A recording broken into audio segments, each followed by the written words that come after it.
L'épouse de président Rosine Vieira Soglo aura été beaucoup plus que cela avant que son mari n'accède à la magistrature suprême.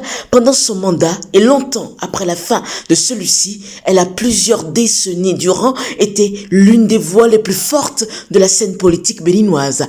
Elle en aura aussi été l'une des principales actrices tant son poids politique était indiscutable.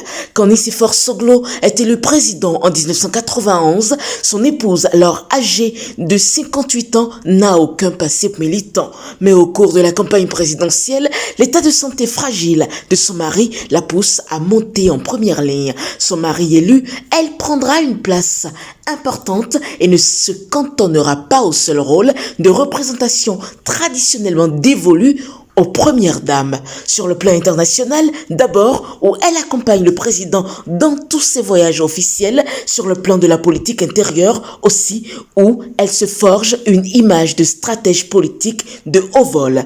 C'est elle qui, en mars 1992, portera sur les fonds baptismaux la renaissance du Bénin, parti qui disparaîtra à l'avènement du nouveau départ avec la réforme du système partisan, dont elle devient la patronne incontestée. Le parti créé pour soutenir son mari, qui manque cruellement d'appui au sein de la classe politique béninoise, remportera 20 des 83 sièges à l'Assemblée lors des législatives de 1995. Un chiffre qui peut sembler faible, mais qui, à une époque où le nombre de partis était pléthorique, en fait le premier parti au Parlement béninois.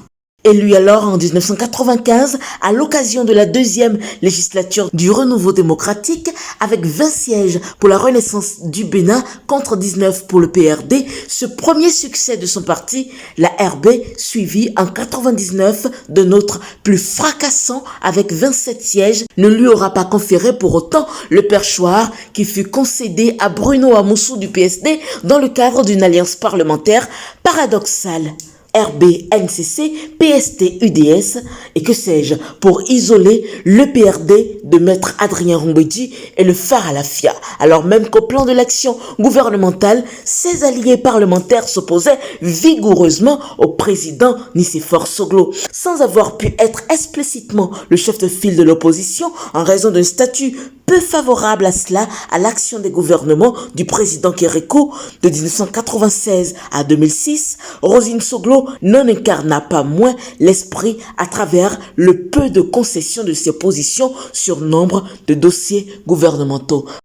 Absent du territoire national, son époux, Nicéphore Soglo, n'a pas tardé à réagir. Interrogé par le journal béninois L'événement précis, Nicéphore Soglo, premier président du renouveau démocratique du Bénin, attristé, a rendu un hommage bien mérité à la mère de ses deux enfants, Léadi et Ganiou Soglo. Selon les propos rapportés, c'est cette femme-là qui m'a permis d'être aussi solide, a déclaré le président Nicéphore Dieudonné Soglo. Chaque fois que je lui téléphone, elle dit « J'ai beaucoup de chance qu'à 87 ans, chaque fois que je reçois un coup de fil de l'homme de ma vie, il me dit que je suis la femme la plus heureuse du monde. » Farouche opposante à Patrice Talon, elle finira ses derniers jours en réclamant à corps et à cri la restauration de la démocratie mise à mal par le pouvoir de la rupture. L'un de ses fils, Vinayon Léadi Soglo, autrefois maire de la ville de Cotonou, a été contraint à l'exil et rien ne dit s'il pourra rentrer enterrer sa défunte mère.